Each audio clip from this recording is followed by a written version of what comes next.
Today we'll take another look at The Golden Windows. It's a fable by Laura E. Richards, illustrated by Jeff Ebeler. And today we'll focus on a couple different things. We're going to focus on cause and effect. And remember, cause and effect tells what happened and why it happened.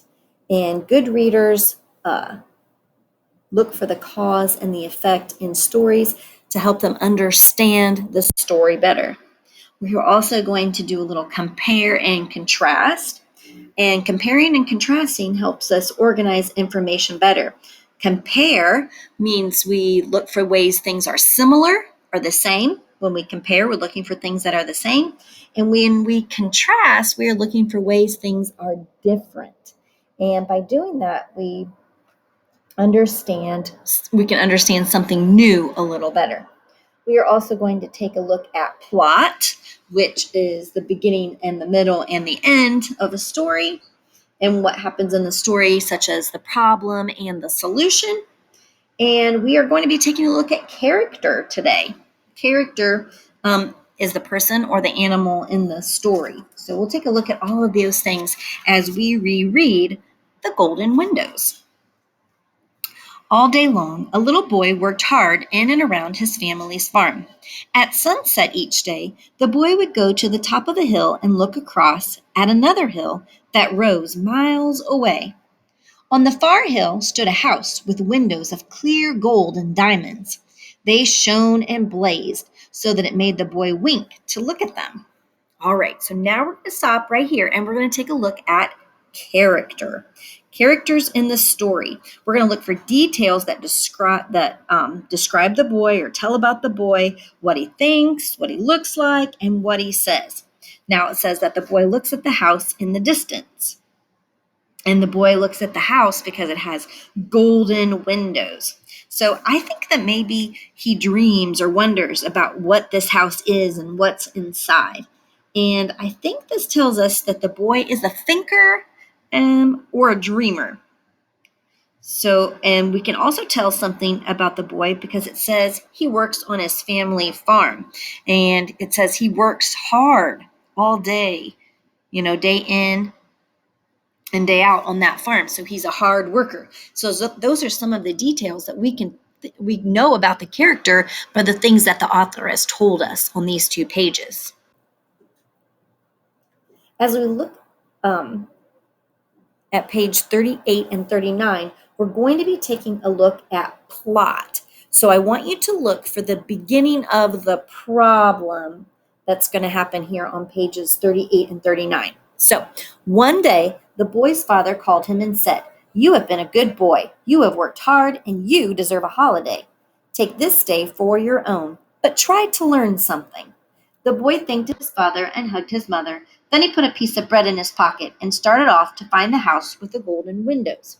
So, in the plot, what is our problem? What is going to happen here?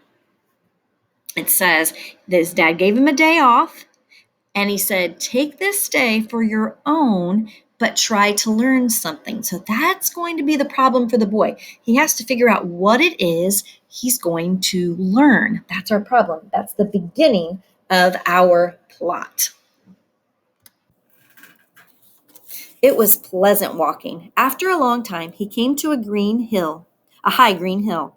When he had climbed the hill, there was the house on the top. It seemed that the shutters were closed, for he could not see the golden windows. He approached the house, and then he could have wept, for the windows were of clear glass like any others. There was no gold anywhere about them. A woman came to the door, looked kindly at the boy, and asked him what he wanted. All right, let's take a look at these 2 pages with cause and effect. Cause and effect. Remember that as we look for what happens and why it happens, we can understand the story better. And at the beginning of page 41, we learn that the boy felt like he could have wept. Now that means he could have cried. He was upset because he thought he was going to find something wonderful, and he found plain, ordinary windows instead. Now, this is the effect, or what happened. He felt like he could cry. Let's look for the cause of that. The cause was There were, well, there it is. The windows were of clear glass like any others. So he expected to find something wonderful, but instead he found only plain glass windows. So the cause was that he found the plain glass windows, and the effect was he could have wept. I saw the golden windows from our hilltop, he said. I came to see them, but now they are only glass. The woman shook her head and laughed. We are farming people, she said. We are not likely to have golden windows. She had the boy sit down to rest on the broad stone step at the door and brought him a cup of milk. Then she called her daughter, who was his age. The woman nodded kindly at the two and went back to her work. All right, let's talk about plot again. All right, as we look at the plot of the story, we look at the beginning problem, the middle action, and then the ending. And in the beginning, we know that the boy wanted to find the golden house and he had to learn something, or the golden windows, and he had to learn something. Now, in the middle of the story, the boy actually went to the house that he thought had golden windows, but it only had clear windows. And also in the middle of our story, he meets a new friend, right? He meets the girl that worked on this farm, that lives on that farm. So that's what is happening in the middle of our plot. The little girl led the boy around the farm and showed him her black calf. He told her about his calf at home, which was red like a chestnut. Then, when they had eaten an apple together and become friends, the boy asked her about the golden windows. The little girl nodded. You have come the wrong way, she said. Come with me, and I will show you the house with the golden windows. They went to a knoll that rose behind the farmhouse. All right, here's a time to compare and contrast. We can compare and contrast these two characters. Now, remember, when you compare, you find out ways that they are alike. So we know that they both had a pet calf, and they both must like apples because they both ate an apple, and they both are looking at golden windows, right? That's how they are alike. That's comparing them. When you contrast, you tell how they are different. And the girl had a black calf, and the boy said he had a calf too, but it was red like a chestnut. So their calves are different colors. And also, even though they're both looking at houses with golden windows, they're looking at different houses with golden windows. When they reached the top of the knoll, the girl turned and pointed. There, on a faraway hill, stood a house with windows of clear gold and diamond, just as he had seen before. When they looked again, the boy saw that it was his home. Then he told the girl that he must go. He promised to come again, but he did not tell her what he had learned. He went back down the hill, and the little girl stood watching him. All right, so let's compare and contrast again. All right, as I read on, I found another detail that I can compare and contrast, and that's the boy's house and the girl's house. First, let's compare the houses. How are they alike? They're both farmhouses, right? And from far away, they both have golden windows, right? Now, how are they different? Well, the families inside are different.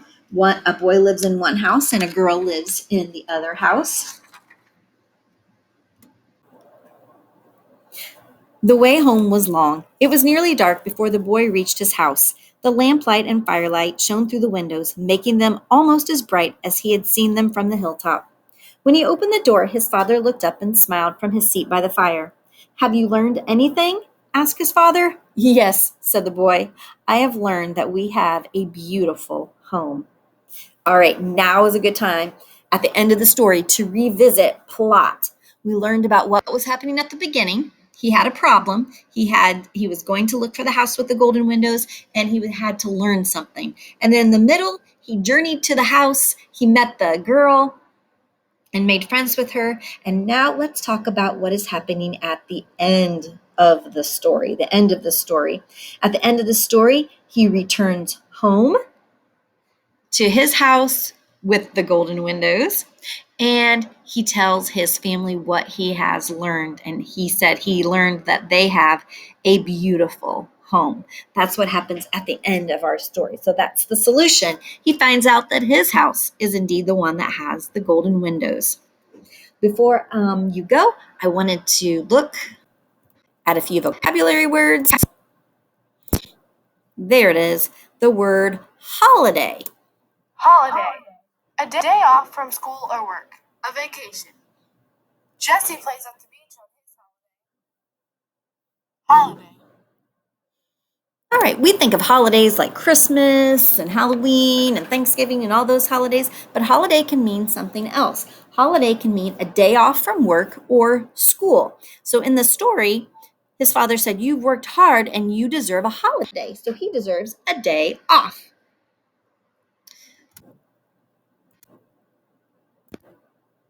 Here's the next vocabulary word that I wanted you to see. It's the word lead. Lead. A form of the word lead. To show the way. Blake led the class. He showed everyone where to go. All right, led means to show the way, and it says the girl led the boy around the farm and showed him her black calf. So the girl led the way, she showed the way around the farm. And the last word that I want to talk about is this one down here. It's the word knoll. Knoll. A small rounded hill. We slid down the knoll. We slid down a small round hill. Knoll. All right, a knoll is a small round hill. A small round hill is called a knoll. And they went to the knoll that rose behind the farmhouse. So behind their farmhouse, they must have a small rounded hill. All right, good listening today. I think you've worked hard this week and you're going to be ready for your reading test tomorrow.